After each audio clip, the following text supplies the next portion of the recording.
Hey, what's up, guys? Here on the Fire Sports Pod, where everything we do here is fire. You guys know the drill. Welcome back, ladies and gentlemen. It is season 3, episode 18 already. We have our co-host Matt Abnor back, like he never Back left. from my hiatus. I was on a leave due to a full-time job of managing, and that was crazy. Crazy year for me. Done with that now. It's summer, so I'll be back on this. And I'm going to try for next year to do my best with scheduling because I kind of know my schedule more.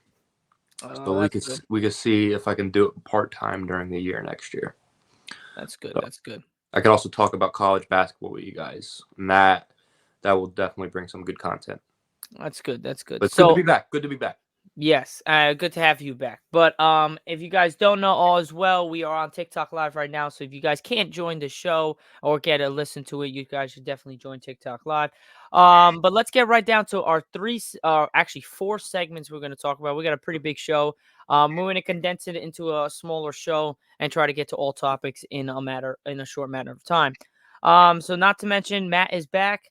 I'm happy he's back, and let's get this thing rolling. Our first segment we have for today, we're going to be going over the NBA draft lottery. Really, who were the winners and losers of this NBA draft lottery? If you guys did not know, the Hawks got the number 1 pick of some bullshit because I had no idea. They had like a 0.6% chance I was seeing at the number 1 pick with the draft odds. That's ridiculous. 0.6% is nothing. And I think the Pistons had a 5 or 6% chance at the number 1 pick, and they landed with 5. So, whoa, Zack, you're on mute.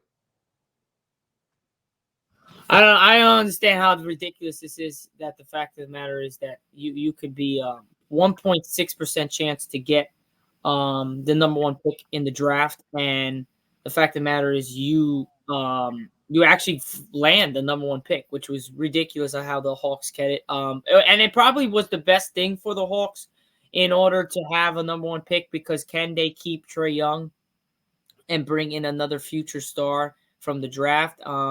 They look like they're going to take Sarr, the 7'1" guy from France. Again, he's as Matt told me yesterday, he's basically the average center.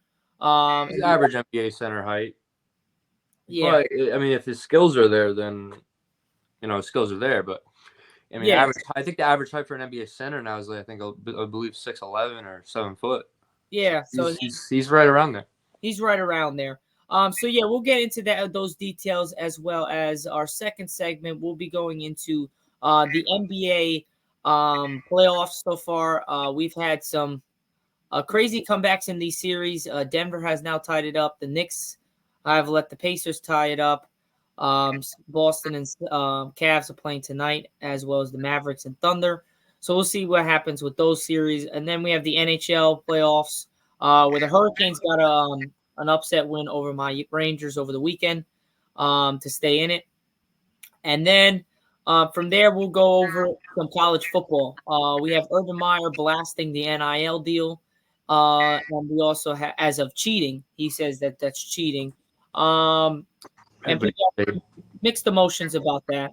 And then we will be going over how my Ohio State Buckeyes AD decided to say that Michigan's wins against Ohio State when they had the cheating scandal should have an asterisk over them because of the fact that that it wasn't fair because they were scouting and whatever the case is. So we'll be going over those 3 to 4 segments on the podcast today.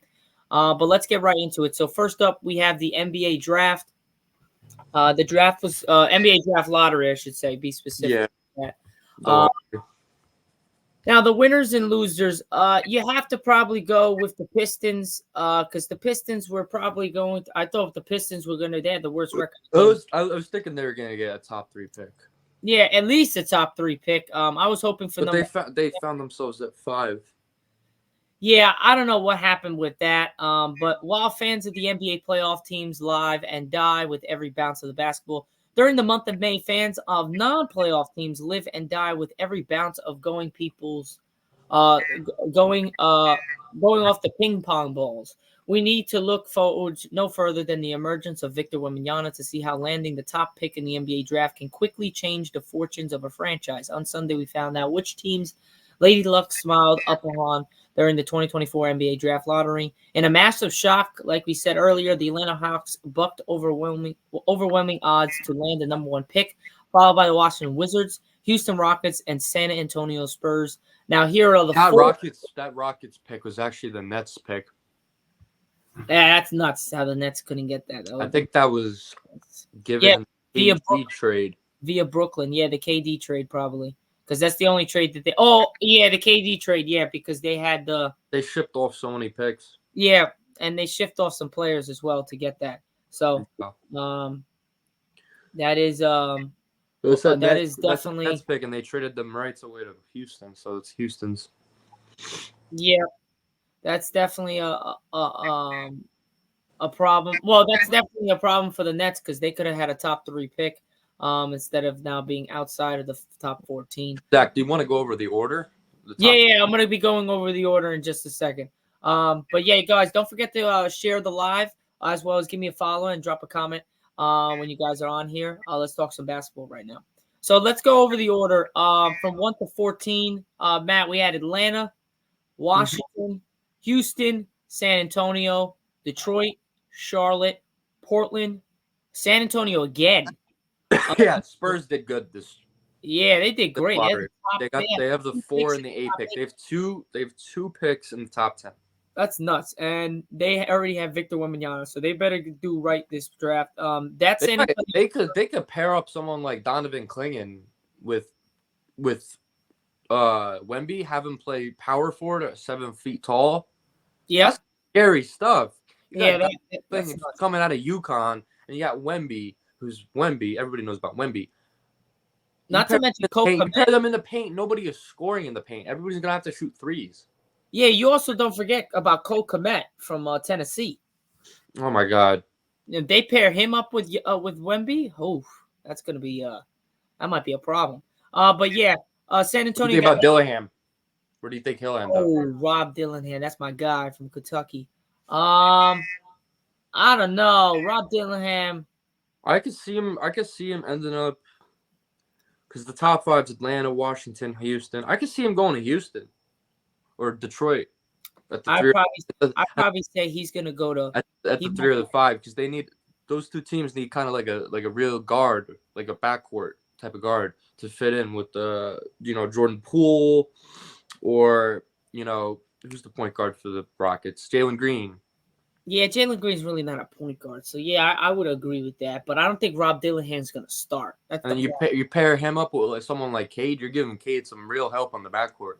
That's true, but the point is he gonna start? That's the problem. I don't know. He's got to prove himself in training camp. Yeah, exactly. That's what I'm saying, and he didn't start at all for Kentucky. So I don't know. That's a little bit of an if. I would go with more of a maybe Chicago. Or Oklahoma City's got a top 12 pick, and they're still in the playoffs. Yeah, that's because OKC. Hey, I'm telling you, has almost every pick.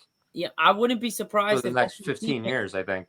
I wouldn't be surprised if OKC picks Rob Dillingham because of the fact that the Shai Gilgeous-Alexander doesn't have to run the point. You can switch them out, have Luke Dort just be the wing guy instead. Yeah, instead of the point guard. I like that. Having to face guard the 2-man the entire game as a defender. Yeah, I like that. You can throw him in the back. You can throw him in the front court as the wing. You give him more space. You save more energy as a defender. Yeah, I definitely like that. Does a lot of good for OKC there. You slip Shai in. You got Dort. You got Williams coming off the bench. You got Chet in the paint. Yeah, no, you're definitely onto something. I mean, I think OKC might be the one. They might win a champion. They got to win a championship, bro. Yeah, they should have won it with KD, but he decided to jump ship. Well, they also got clapped by prime LeBron. Oh well, that too, but that wasn't their year. Their year was the year. That was 2012, bro. Yeah, that year was not their year. Was it 2012? Yeah, it was 2012. Yeah, I was gonna say. Yeah, that was not their year, but the year that they should have won it was when they were up 3-1 against. Well, I don't think they would have beat Cleveland, but they should have definitely won something. If Kevin Durant doesn't go, but the point is that if Kevin Durant does not go to Oklahoma City, LeBron is not losing the finals to the Warriors because the fact that he's already beat them, he should have already beat them before, but everyone else got hurt. But staying on the track of the draft, we had Memphis at 9, Utah at 10, Chicago at 11, Oklahoma City at 12, Sacramento at 13, and Portland via Golden State at 14. The Warriors don't have a first round pick. No, they do not. Nope. So basically, I believe they're just gonna stay the same team this year, and then if it doesn't work this year, then they're gonna break it up. That's how I think it's gonna happen because he got he have the 15. The Heat. Mm-hmm. Yeah, I don't know. The Heat's a little weird, man. I don't know what's wrong with Jimmy Butler and Pat Riley. They were going at it after the season because there's just bullshit. It's not real. Yeah, I know. I that would be stupid if Pat Riley does that. But I would say the biggest loser out of this draft would be the Detroit Pistons. 3 seasons, a combined 28-game losing streak this year. Yeah, that was pretty bad. Just for the 5th pick. Huh? Just for the 5 pick in the draft. Yeah, I don't know. That's clear. It should be all right. It should be clear. Like this should be clear evidence. The Detroit Pistons should be a great example of tanking does not mean that you're gonna get the top pick. Yeah, in sports. There you go. The Pistons are a perfect example of that. They lost 28 games in a row. They made fucking history, and then they didn't even land the top 3 pick. Yeah. But 3 seasons. It's not fair. It's not fair. That's not at all. No, definitely not. But 3 seasons, a combined 54 wins and 3 number 5 picks to show for it. For the 3rd consecutive year and the 2nd straight in which they put up the league's worst record, the Pistons fell out of the top 4 in the lottery. This past season was particularly abysmal, finishing with a franchise record 68 losses, including the longest single-season losing streak in NBA history, as Matt told you, at 28 games. Now, rather than popping champagne with a top 3 pick in the draft, they've taken yet another L. There is some good news here. With last year's number 5 pick, the Pistons selected Asar Thompson, who's their lottery on stage attendance Sunday and has already shown tremendous potential as a wing defender and a transition scorer. Also, if there's any draft to have missed the number 1 pick, this is it. There's no concisest franchise-changing prospect in this class, so there's a decent chance the player you select at number 5 could be even better than the top 4 still. It would be nice to have a higher selection to assure you get the player that you want. Again, that's just not in the cards for Detroit, as they have now only won the lottery once, Cade Cunningham in 2021, since it was introduced in 1984. Now, the winner, obviously, is the Hawks. They already expected to shake things up this summer. The Hawks front office now has even more options after winning the lottery for the first time in franchise history on Sunday, despite having just a 3% chance at the number 1 pick. Oh, it was 3% they had? Yeah, 3%. I thought it was lower. They might have changed it before the draft. You know how those percents work. Yeah. Armed with 2 potential valuable trade assets in Trae Young and DeJounte Murray, plus the top selection in the draft, Atlanta general manager Landry Fields just opened the doors to Willy Wonka's chocolate room, a world of pure imagination. Trae Young and the pick, Trae Murray and the pick. Keep both and draft a young prospect. Trade down for a lower pick and win now. Isn't Trae a free agent? Yeah, that's what they say. Trae Young and the pick. Trade Young and the pick. Trade Murray and the pick. Keep both and draft the younger prospect. Trade down for the lower pick and win now asset. You said it, DeJounte. So, basically, they could trade the pick with Trae Young. They could trade Murray and the pick. They could keep both and then draft a young monster prospect. Trade down and get a win now asset. You said it, DeJounte. So, who knows? NBA offseason bouts to be crazy, LOL. That's what DeJounte Murray tweeted on X. There is a multitude of possibilities now that the Hawks have the number 1 selection. For the first time since 1975, after their disappointing season in Atlanta, hope for the future received a huge boost with Sunday's lottery luck. Now, another loser could be the Raptors. By trading away OG Anunoby and Pascal Siakam this past season, the Raptors signaled that they were ready for a near complete rebuild. The loss of those players plus an injury to Scotty Barnes led to a dismal 6-21 record. This is interesting. I'm reading about Trae Young. Sorry, Zach. I did not mean to interrupt You you. good? This needs to be said. So I was looking at Trae Young, his contract on hoopshype.com, and I was looking through it, and I just seen that he left Clutch Sports for CAA, another agency. So that could indicate that maybe something in the front office is happening, so he has to find a new agent for maybe a relocation. Yeah, that's definitely what might be happening. Because the fact of the matter is that no one just changes their agent out of nowhere. So sorry. No, you could. So the Raptors, they led to a dismal 6-21 record after the All-Star break, but silver lining was the all losing could at least help them keep their top 6 protected draft pick. It didn't. Despite having a 46% chance of landing the top 6 on Sunday afternoon, Toronto fell to number 8 and therefore must send the pick to the San Antonio Spurs as the final piece of the 2023 Jakob Poeltl trade. Adding insult to injury, the Raptors were actually one of the 7 teams that made it to the final draw for the number 1 pick, but just missed out. Wow, that's pretty crazy. Another winner could be the Rockets. The fact of the matter is they they got the 2 pick, right? Pick the 3. 3 pick. Wizards have the 2. Yeah. So yeah, the Rockets are definitely another winner. But the big losers are the Raptors. And the Pistons, man, they really lost out on this draft lottery. But again, like they said, we don't know how good these players are. They don't have to be that good.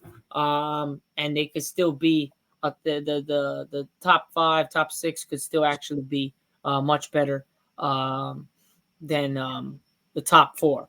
Appreciate the like. Thank you guys.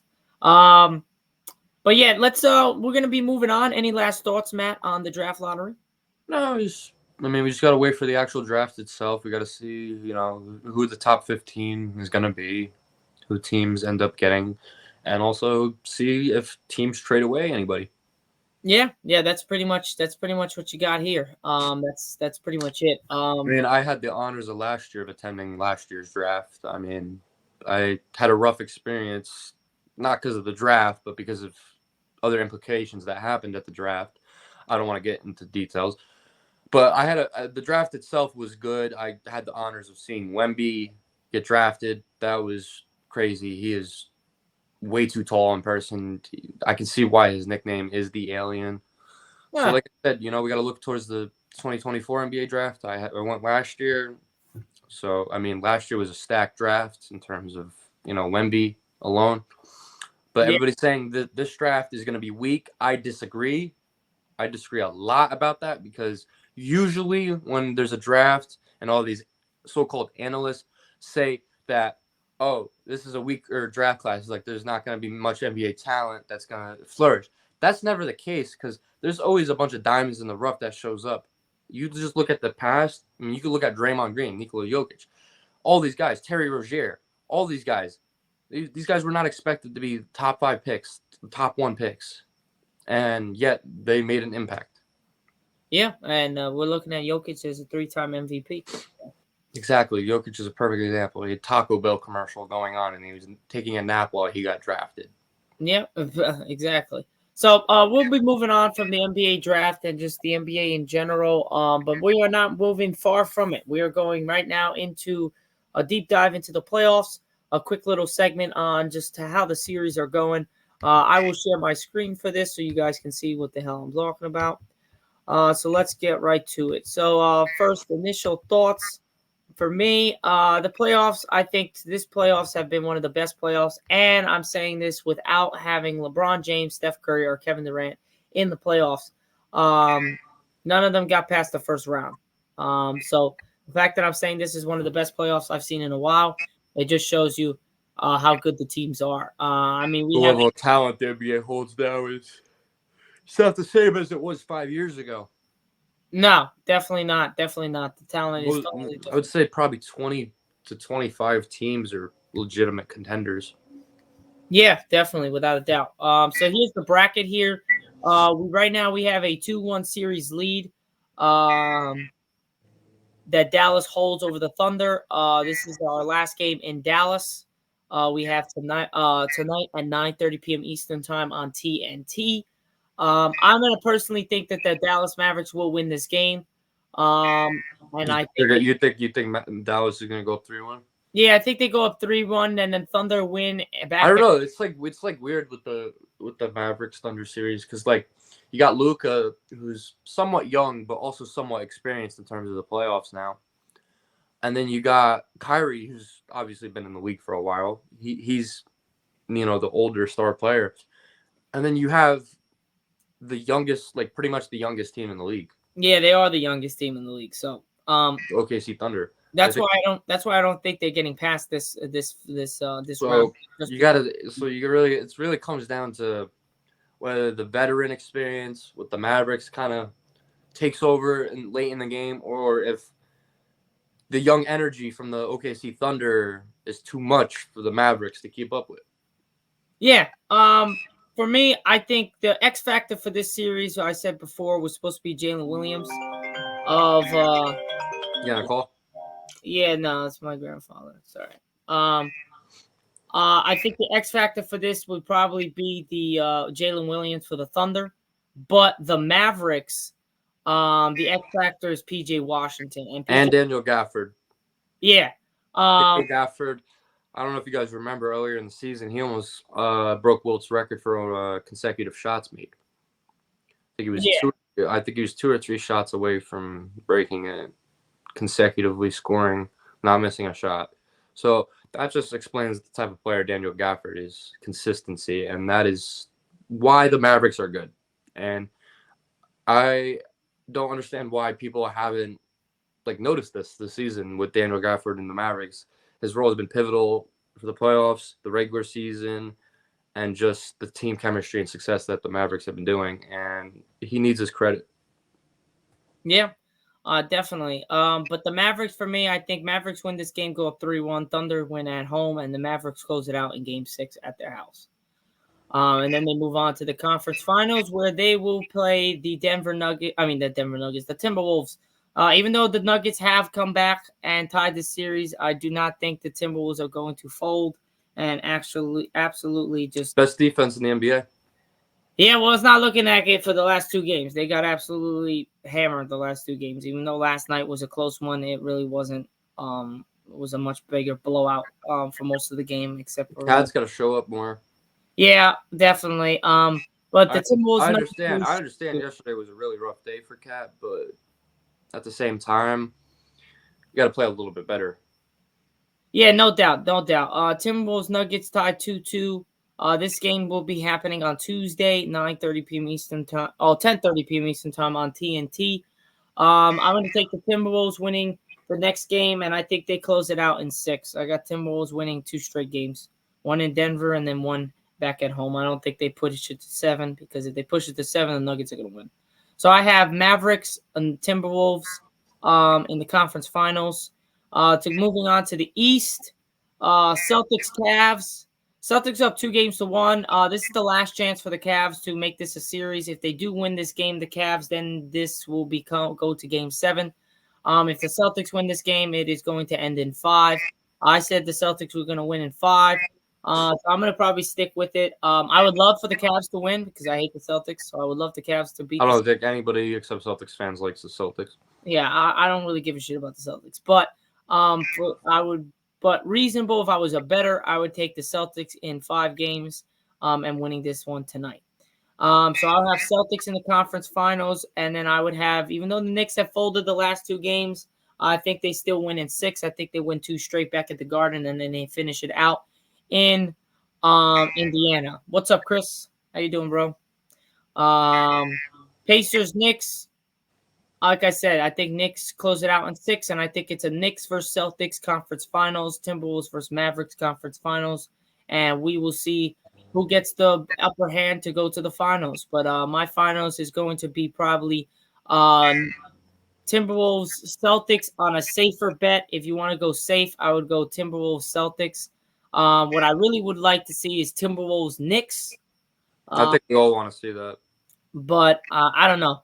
Knicks are so injured right now. Oh, it's not even their fault, man. I know it's ridiculous, but that's pretty much it. Just a quick one, Matt. Who do you have in your conference finals? Conference finals. See, the Mavericks Thunder series, I'm going to be honest. I don't know. I don't know who's going to win that series. That is the most unpredictable series probably out of all these teams. So, in terms of the Thunder Mavericks, it could be a wild card for them, I feel like, because both teams are equally as good. And then, at least for the Timberwolves and the Nuggets, the Timberwolves have the best defense. Thanks for the but like. the Nuggets are the reigning champions. So that one, it could also be a toss-up. I want the Timberwolves, but I feel like the championship DNA that the Nuggets have might overtake it. I get you. I want the Wolves. I don't want to see Jokic. So what are you saying? So you're saying Mavericks? It's probably gonna be Nuggets Mavericks. If we're gonna go based off of experience, taking over the game. Not just skill, not every other factor. Yeah. It'll probably be, Mavericks, Nuggets for the conference finals in the West, and then Cavs, Knicks, probably. You think the Cavs are going to beat the Celtics? For the finals? No. You think the Cavs are beating the Celtics in this series? Or did I say Cavs? I meant Celtics. Sorry. Celtics, Knicks. Okay, Celtics, Knicks, and then who do you have in your finals? So Celtics, Knicks, probably Celtics, Nuggets. Celtics, Nuggets. All right. It's probably the most, pathological way for these guys to make it. Thanks, Julian, for the follow. In terms of experience, but I really want anybody but the Nuggets to make the finals, if I'm being honest, or the Celtics. Yeah, gotcha. All right. Well, that's pretty much it for the NBA. You got my take on it. You got Matt's take. We're gonna move on to the NHL. So let's present the NHL bracket. Quick. I don't know that much about hockey, but I do know a little bit enough. Yeah, well, I'll understand what's going on. I'll take as long as you understand, I'll take the reins on it though. So you got Dallas up 2-1. Yep, you got Dallas up 2-1. You got Vancouver that just won last night, 4-3, up 2-1, which is okay. So you got Canada in there. Yep, you got Florida up 3-1, which was a huge win last night over Boston, and you got the Rangers up 3-1. So for me, the Dallas Stars, I picked. So right now, the only game that I've gotten wrong in the whole playoffs is Winnipeg and Colorado. I've gotten every game right, and it looks like I'm going to be getting these games right as well as everything goes well. All my teams that I want winning are up. So I have Dallas and wait, hold up. I'm sorry. I didn't mean to interrupt. I just seen the first round. Dallas got Vegas in 7. Yeah, but then Dallas was the better team. Vegas was just the championship, the defending champs. That's why they had a tough one. Toronto almost beat Boston, but Boston had a better chance because it was in TD Garden, so they were able to get that home crowd. The Predators really shouldn't have lost that series against Vancouver. Vancouver should be in Nashville should be in the second round because Nashville played much better than Vancouver all around, but they just folded at the last second. So I have Dallas winning this series in 6. I think Colorado wins the next game, and then I think Dallas kind of wins the next 2. I have Vancouver winning also in 6. I have Florida beating Boston. I had them in 6, but it looks like they might gentlemen sweep them. And then I had the Rangers either sweeping or gentlemen sweeping the Hurricanes. So right now, everyone looks like they're going to be winning. Appreciate the like, X. Thank you. Appreciate it, my guy. So right now I have Dallas, Vancouver in the Western Conference Finals, Florida, New York in the Eastern Conference Finals, and I'm going to have Vancouver versus the Rangers in the Stanley Cup, with the Rangers winning the Stanley Cup. Got the Rangers taking all. I mean, I can see the Rangers going to the conference finals against Boston, or not Boston, Florida. I don't know much about both teams, if I'm being honest. I know that the Rangers have a lot of depth. Yeah, and They have a really good goalie. I know. Starkin. Yep. I know that they have. I don't know if it's a wing that's called.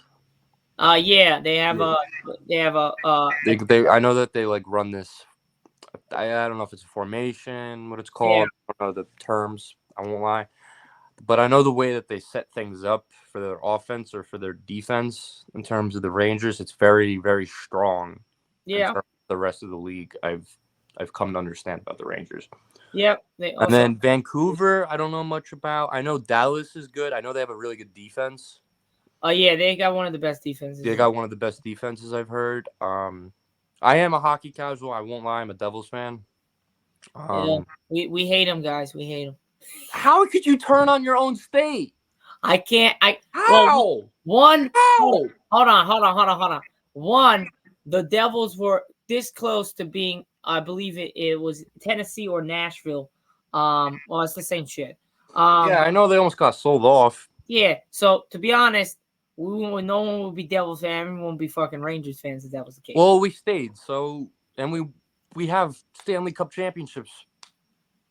Yeah, I get it. Nah, I get it. But your problem is that you guys don't have can never get a real coach. And on top of that, you guys. Yeah, I thought our coach last year was fine, and then this year, Yeah, that was a fluke. And then you guys let go the assistant coach, which I believe was at I forgot which team, but sorry, Zach, I'm throwing something out. That's you're why. good. You're good. So I do believe that the Rangers will get the best of the Hurricanes. I think they close it out in the Garden. I think Florida closes it out in Florida. Both teams close it out in a gentleman's sweep. Dallas goes to Dallas or Vancouver goes to 7. One of the games are going to go to 7, and then the other one is going to go to 6. And I think Vancouver and Dallas wins, like I said, and then I think Rangers Panthers.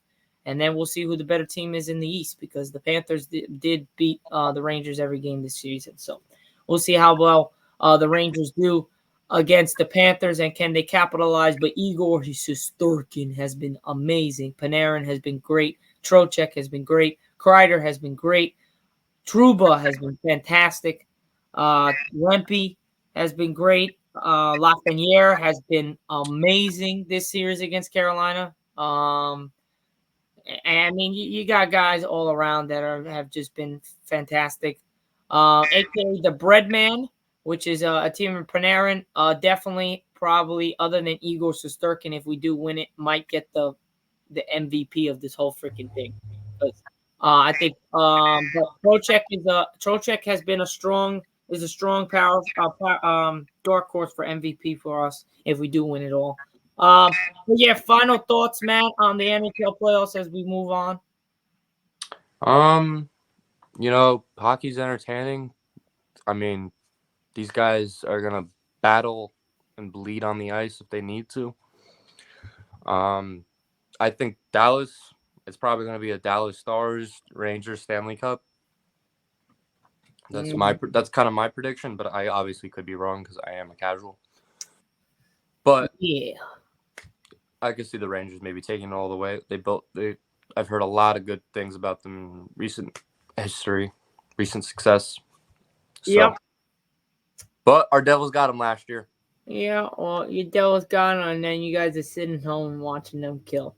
So yeah, it is what it is. Yeah, you guys can go sit home. All right, we're gonna move from the NHL, and we are now going to go to college football. A quick 2 segments, and then we'll be done with our show here on season 3, episode 18, with Matt's return from his hiatus. Ohio State's athletic director Gene Smith pulled no punches when asked by Central Ohio's NPR affiliate whether he believes Michigan's recent football victories over the Buckeyes should come with an asterisk because of the Wolverines' sign-stealing scandal. He says, "Of course I do," Smith said, laughing on the All Sides with Anna Starr show. Smith repeated that, "Of course I do," before expounding on his view of this scandal, which hung over Michigan's 2023 national title campaign. The rules are in place to protect the integrity of the game and try your best to create a level playing field, Smith said. When those rules are violated, then it affects those principles. We have to keep that in perspective. Michigan has a 3-game win streak over Ohio State, 30-24 in Ann Arbor in 2023, 45-23 in Columbus in 2022, and 47-42 in Ann Arbor in 2021, which snapped an 8-game streak by Ohio State in the rivalry. The elaborate sign-stealing scheme allegedly perpetrated by the former Michigan staffer Connor Stalions resulted in a 3-game suspension for Michigan head coach Jim Harbaugh to close the regular season. However, the Wolverines still topped the Buckeyes for a 3rd straight season with the interim coach Sharon Moore in charge. An NCAA investigation into the scandal remains open. So, as we know here,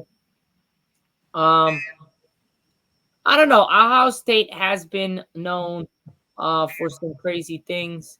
But the fact of the matter is, I personally do not think it should be an asterisk. They beat us fair and square. There was no cheating involved. They just beat us.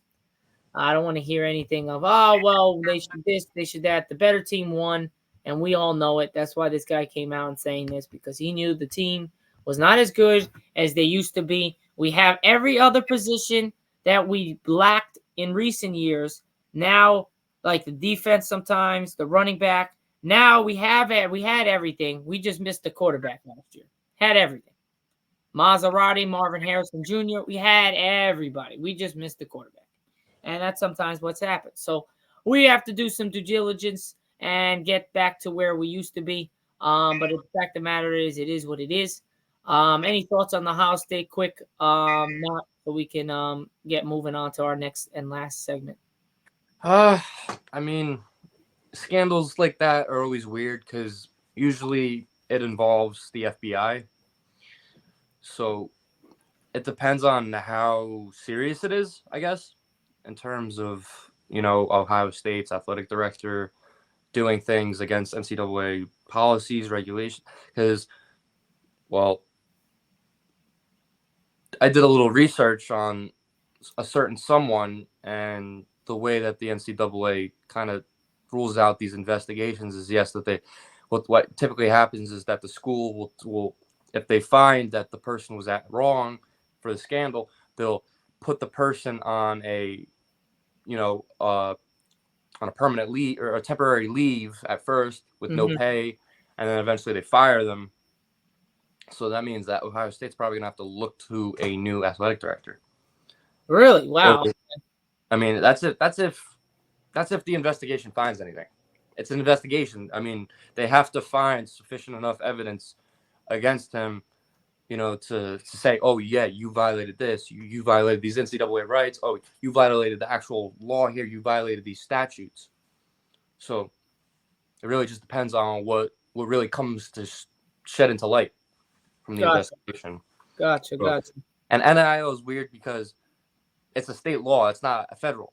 It's by state, and some states don't have it legalized. So if it's not legalized, you can't get paid for NIL through the school. Yeah. But if you're in a state that is legalized, or if it's like somewhat legalized, then there's some restrictions, or there's some derivative of this and that. But anyways, it's a very sticky and weird situation to be a part of. So we just have to see what happens. Yeah. Wait and see. All right. I wasn't so fond about Ohio State's athletic director going into this. It's already done and happened. It's over with. It is what it is. We lost, and we deserve to lose. We aren't the better team. Now, moving on to Urban Meyer, our former head coach of Ohio State. He believes the NIL in college football has evolved into cheating. That's not what the intent is. The 3-time national champion is not a fan of where NIL has gone in college sports. 3-time national championship coach Urban Meyer blasted the current status of the name, image, and likeness earnings in college football by calling it cheating during the interview on the Lou Holtz show. The 59-year-old 3-time national champion said NIL is great, but limited to the arms race if it has created. See, this is the thing. This is the thing, because that's the same thing. It's the same headline with every coach. NIL ruined everything. This is the biggest problem with it all. It's not federal. If it was federal, you would have equal opportunity in every place or state. That is where we go wrong. The Supreme Courts need to make this a federal law. They cannot leave it up to the state at this point because there are college students everywhere. Yeah. In every state in the United States. There is a major college in every state in the United States. You have to make it federal. And on top of that, you also have to make it to where a structure to where that these kids can't enter the transfer portal as many times as they want. They can't, get paid through the school. They need to get paid based off of what they individually do on the court or the field and then off the field for that. They should have the right to hire a manager or an agent to manage them. And that way the school doesn't. Because if the school's doing it, they're going to be going out after people or sponsorships that want that specific school or that person through them for that sponsorship, for the endorsement, to endorse that name, image, and likeness of that person. The problem is it's got to be federal. You got to give everybody equal opportunity, and you got to let these people. You got to create this environment where D1 college athletes now. I'm sorry, they're professional athletes. They are. They do this for a living, and they're gonna try to continue to do it for a living. They're gonna, whether it be pro overseas, whether it be playing in a league somewhere where they can make a salary. It doesn't matter. They are professional athletes. These guys need managers, an agent, a financial advisor, something. Yeah. For these guys. That's the problem. I agree. And it could be resolved so easily. People just don't want to read into it. These coaches don't want to look into like a why or a how to fix this. Yeah, I definitely. I'm sorry. That was my little rant on coaches you're good. complaining about NIL because I hear it all the time. I work in it. Yeah, no, you're good. You're good. But the fact of the matter is I think Urban Meyer, he has a point, but at the same time he really doesn't because he doesn't have a point. He does in the fact he does in the sense of there's of identifying a problem, but he doesn't do anything about it. Yeah, exactly. So he doesn't. Just like most of these coaches, it drives me crazy. They have an opinion on something that they cannot change, and if they can change it, then how about you actually say something to the committee or the people? Yeah. Say something to the NCAA committee about the transfer portal. Why can't a college athlete transfer as many times as they want pretty much now? Why is that allowed? Why can I go to Florida and then go to Texas A&M the next year and not have to sit out or go through a transfer process with my classes? Yeah. And then after that, I could go to Syracuse. And then after that, I could go to San Diego State. Like, it's insane. No, I definitely agree with that. There needs to be structured contracts or something like that. Yeah. My boss said it himself. No, I definitely agree with that. But all in all, that's pretty much it. I'm probably gonna end with Matt's rant on my little NIL rant. His NIL rant. That would be pretty much it for our episode here on the Fire Sports Pod on Recap Monday on Season 3, Episode 18. It was a pleasure having Matt on yet again. He is finally back. If you guys are watching on a TikTok Live, we're going to be jumping off right now. Appreciate all the 500 likes that we got on our live. Appreciate all the people that came in. Don't forget to comment, like, share, as well as give me a follow. And if you guys want, just let me know. I would invite you as a guest on the live. Just let me know on the next live. I'll make that known to you guys that you guys could just join the live and we could talk some sports and see what you guys think. I'll be willing to do that. But other than that, guys, that's pretty much it for my show here. Again, this will be posted on Apple Podcasts and Spotify as well as an audio version. We will be posting our YouTube version very shortly. If you guys did not catch the TikTok Live, you could check it out on YouTube. Other than that, guys, that's pretty much it on the Fire Sports Pod. I'm your host, Zack Jackson. This is your co-host, Matthew Abdenor. And we are the Fire Sports Pod. I will catch you guys on Wednesday, episode 19 on Season 3. Peace out, guys. I'll see you guys around.